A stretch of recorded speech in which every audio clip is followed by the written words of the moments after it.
Command centre बनाया गया है, सर किस तरह से काम करेगी, इतने से कंप्यूटर लगेंगे? देखिए, कमांड कंट्रोल सेंटर के माध्यम से बापू परीक्षा परिसर के एक एक पूरे परिसर के सभी कोने पर निगरानी रखी जा सकेगी।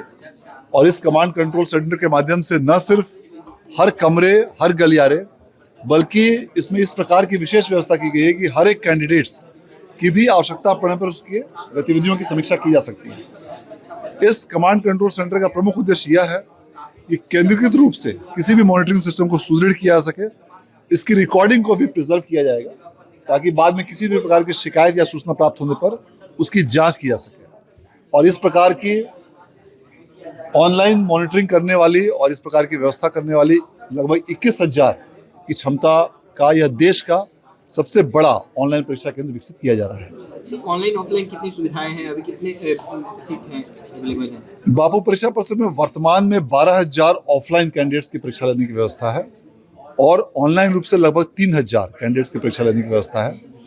अभी इसको विकसित करने के पश्चात जो हमारी पूरी ऑनलाइन कैपेसिटीज है पूरे बिहार की 11,000 कंप्यूटर्स की, उसको हम लोग बढ़ाकर 21,000 कंप्यूटर हम लोग लगा रहे हैं।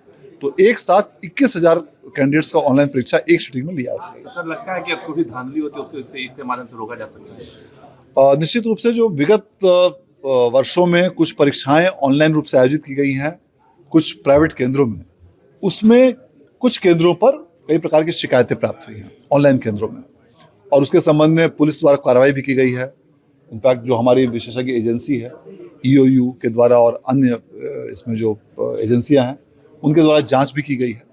और इस प्रकार की शिकायतों के मद्देनजर ही अब यह निर्णय लिया गया है कि अब ऑनलाइन परीक्षा केंद्र प्राइवेट एजेंसियों में कम से कम आयोजित किए जाएंगे और जो हमारे बिहार बोर्ड की जो हमारी इस प्रकार की व्यवस्था है उसमें इस प्रकार की कॉम्पिटिटिव एग्जामिनेशंस का आयोजन अधिक से अधिक किया जाएगा। कोई प्रमुख एग्जाम जो हुए हैं सर मेंस के? कई प्रकार की परीक्षाएं यहाँ ली गई हैं। अभी हाल ही में UPSC की मेंस परीक्षा, सिविल सर्विस परीक्षा, जो देश का सबसे प्रेस्टीजियस एग्जाम माना जाता है, जिसके माध्यम से IAS IPS और अन्य प्रेस्टीजियस सेवाओं में चयन होता है, वह परीक्षाएं आयोजित की गई थी। इसके अलावा और भी कई परीक्षाएं हैं अलग अलग केंद्रीय बिहार कर्मचारी चयन आयोग की, इसके अलावा कई विभागों की परीक्षा, यूनिवर्सिटी की परीक्षा, आर्यभट्ट यूनिवर्सिटी की परीक्षा, कई एजेंसियां हैं जिनकी परीक्षा ऑनलाइन रूप से भी आयोजित की गई हैं और ऑफलाइन रूप से भी आयोजित की गई है। कमांड कंट्रोल सेंटर बोर्ड के कर्मी देखेंगे या फिर एजेंसी रहेगी? इस कमांड कंट्रोल सेंटर में जब भी परीक्षा का आयोजन होगा तो मैजिस्ट्रेट्स, पुलिस पदाधिकारी के साथ साथ जो परीक्षा एजेंसियां हैं उनके प्रतिनिधि यहाँ पर मॉनिटरिंग करेंगे।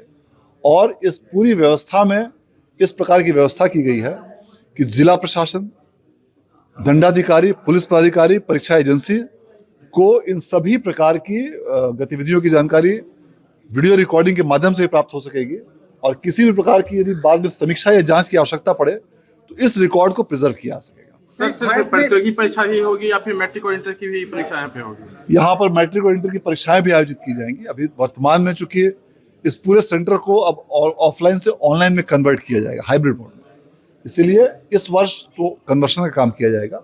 अगले वर्ष से मैट्रिक और इंटर की परीक्षा भी आयोजित की जाएगी। ऑनलाइन होगी सर? मैट्रिक वाली ऑनलाइन नहीं, मैट्रिक और इंटर की परीक्षा ऑफलाइन रूप से आयोजित की जाएगी। अभी सर कितने कंप्यूटर संचालित हैं? अभी वर्तमान में बापू परीक्षा परिसर में लगभग 2900 कंप्यूटर और हमारे अन्य पूरे केंद्रों पर लगभग मिलाकर पूरे बिहार में 11,000 कंप्यूटर हमने लगाया हुआ है और 10,000 और कंप्यूटर्स इसमें लगाकर कुल 21,000 की कंप्यूटर्स की क्षमता एक सिटिंग में विकसित की जा रही है। ये सर भारत में तब तो पहला, सबसे पहला और देश का सबसे बड़ा इस प्रकार का सरकारी व्यवस्था के अंतर्गत ऑनलाइन परीक्षा की व्यवस्था की जा रही है, जो निश्चित रूप से हम सभी लोगों के लिए बहुत खुशी और गौरव का विषय है। आपके राज्य की खबरें, आपके शहर की खबरें सबसे पहले जानने के लिए देखते रहें अमर उजाला। चैनल को सब्सक्राइब जरूर कर लें और पाएं हर अपडेट।